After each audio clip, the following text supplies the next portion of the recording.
Yeah, I mean, I think the mentoring thing is vitally important, and I think what needs to happen is that we need to be far more intentional about it. I mean, it has to be visible, tangible, credible mentoring. It can't be token, and it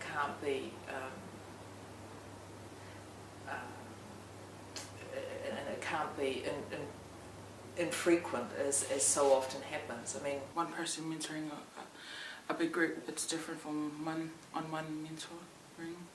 So I find it more easier for me if it's one-to-one, because you get a lot more and you have time with that person, with the mentor, to ask questions or just be more open with what you don't understand. And Duncan, he mentored 4 boys, and he also mentored a 5th boy whose father was in prison for a group called Pillars. And it wasn't like he went through some extreme course learning how to mentor. He just naturally sort of got alongside these boys, became their friends, but in such a way as they still owed him, they gave him respect. And they would come to him, because these boys didn't have very good father figures. And one boy in particular disappeared off the youth group radar for over a year. He turns back up in the office one day, a bit shaky, and he refused to leave, just sat there grunting and making small talk. Eventually it came out he was about to go into hospital for an operation. He was pretty scared. And so I rang up Duncan. Duncan left work early, comes around, picks this guy up, takes him out for a meal, they go for a bike ride and what have you, and that guy came back to church, and it was getting alongside him that made this guy, it brought him back to church. It wasn't the flashy worship, it wasn't the extreme camps we did every second holidays or whatever.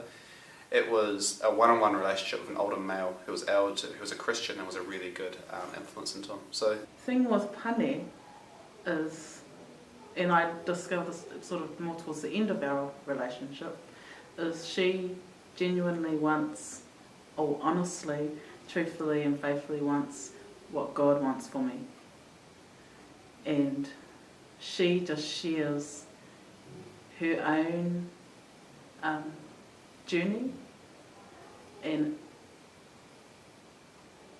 I take that and I compare it to myself. I sort of reconcile our similarities, and then in an expert or motherly sort of a way, in a teaching sort of a way, she'll share the gospel or the word, and it's then I think, oh yeah, there's kaha and substance behind what she's saying. Our relationship's not in the church, it's in my life. Yeah.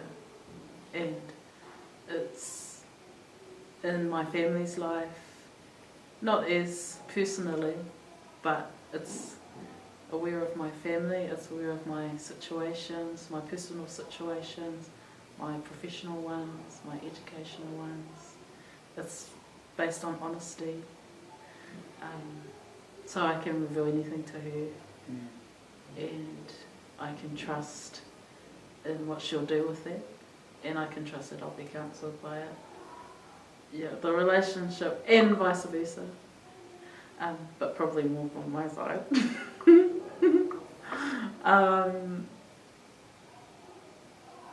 And in saying that, that's what I want for our young people, for the young people who have chosen to be a part of our youth, rōwhī. It's not just as a part of the group or a group that meets, but part of their lives in whatever decisions they're going to make. We need to constantly be challenged by the Commission and by our own discipleship to ask how much of our week, how much of our weekend is being given to youth ministry and children. When I go to a parish on Sunday morning, it's very easy for me to drift into conversations with the wardens, to chat with the vicar, to talk with vestry people. I've been challenged by young people to say, why don't you make your first priority in the cup of tea after the service the youngest person in the room, and go there and spend time. And I find when I do that, it changes the way my parish visit occurs. I'm refreshed, I get another angle, it's usually a very joyful and enjoyable experience, and it changes the way I relate to the wardens, the vestry people and the vicar after that. The young people or the children are quite surprised that I want to do that. Sometimes they end up sitting cross-legged on the floor with Play-Doh. Sometimes they end up having a conversation with a young person who's felt isolated in youth ministry. Sometimes I get a major challenge or refreshment to the way I think about mission. So that's just a small example.